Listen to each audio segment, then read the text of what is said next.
It's a diagnosis that sent shockwaves through the royal family. He is incurable. These words, spoken by the doctors caring for King Charles III, have changed everything. What happens when a monarch's reign is suddenly threatened by a terminal illness?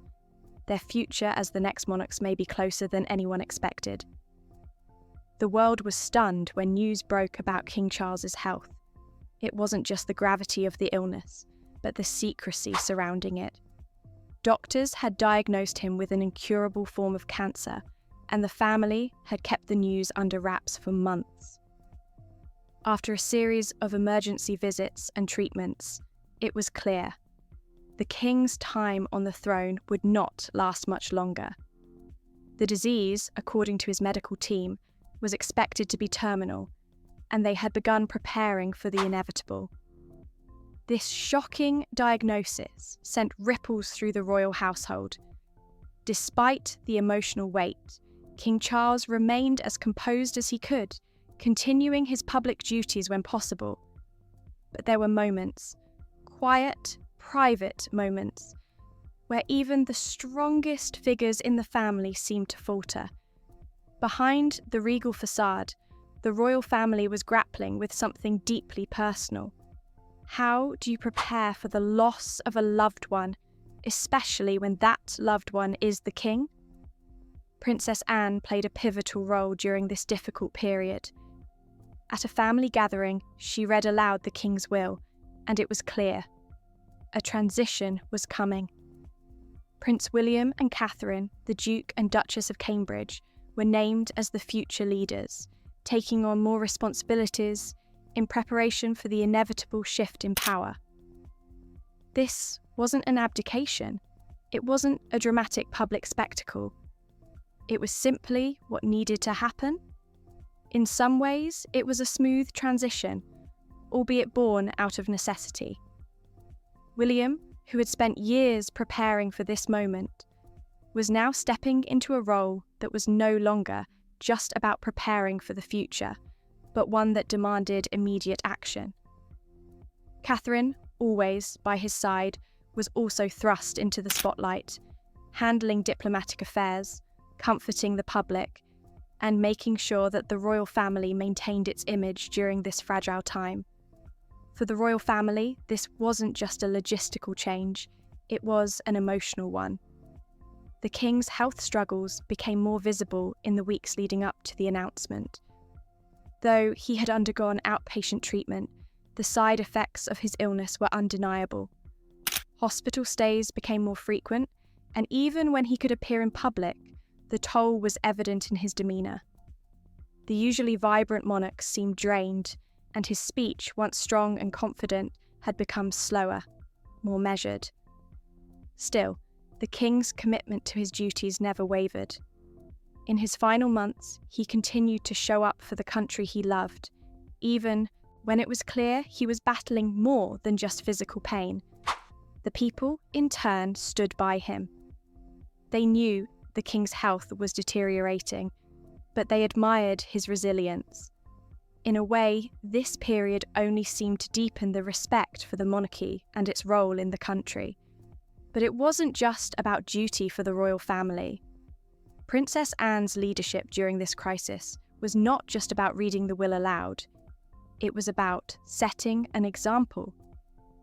She had always been a steady hand in the family, but in these months, she stepped into the role of a true matriarch. Anne understood the emotional complexities that came with this transition.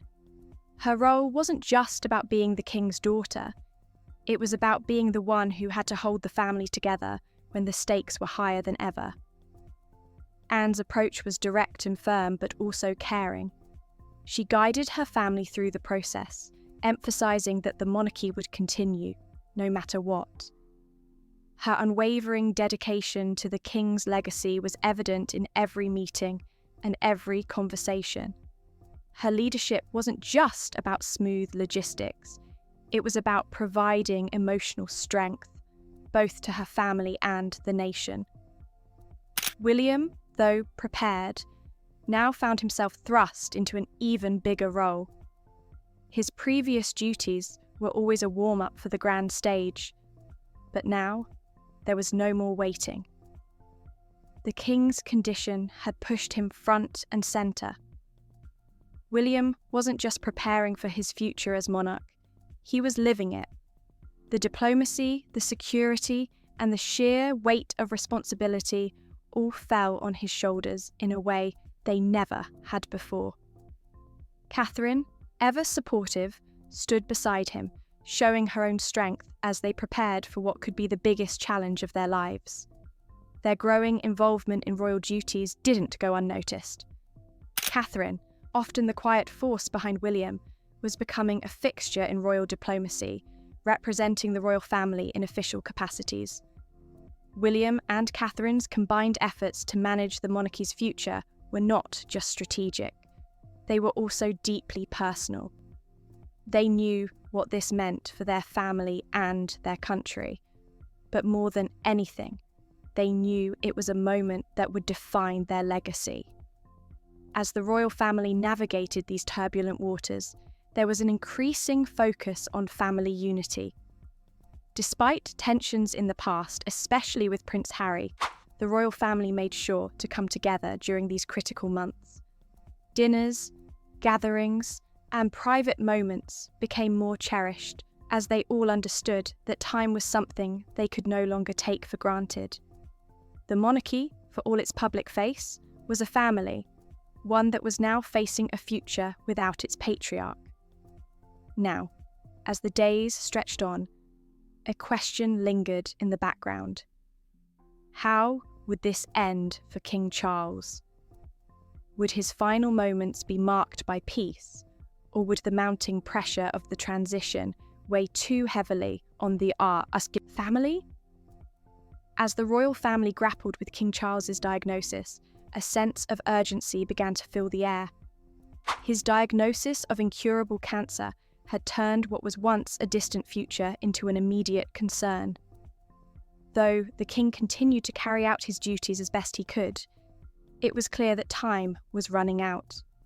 Behind the public face of the monarchy, there were whispered conversations, quiet moments of reflection, and preparations for a transition that no one could have fully anticipated. Princess Anne, always a strong figure in the family, stepped up in a big way. She read King Charles's will aloud to the family, marking the beginning of a transition that would be handled with grace, but also with the knowledge that it was born out of necessity. The king had named Prince William and Catherine to take on more leadership duties, though this was not an abdication. It was a shift in the monarchy's structure to ensure stability. In the wake of this revelation, William and Catherine's roles evolved rapidly. What had once been a gradual preparation for the future now became an urgent mission. Prince William, already well versed in the responsibilities of royal life, was stepping into a position where his father's health meant his rise was no longer a matter of when, but how soon. Catherine too found herself taking on more diplomatic and public-facing responsibilities, working alongside William to ensure that the monarchy remained steady during this difficult time. Their preparation wasn't just about showing up at events. There were behind-the-scenes efforts to ensure that William and Catherine could step into the roles they were soon to inherit.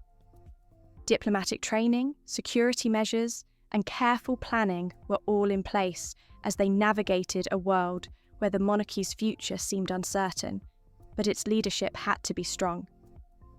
Meanwhile, Camilla, the Queen Consort, remained a constant support for King Charles, standing by him throughout his treatment. Despite the public scrutiny, her private role was one of unwavering loyalty.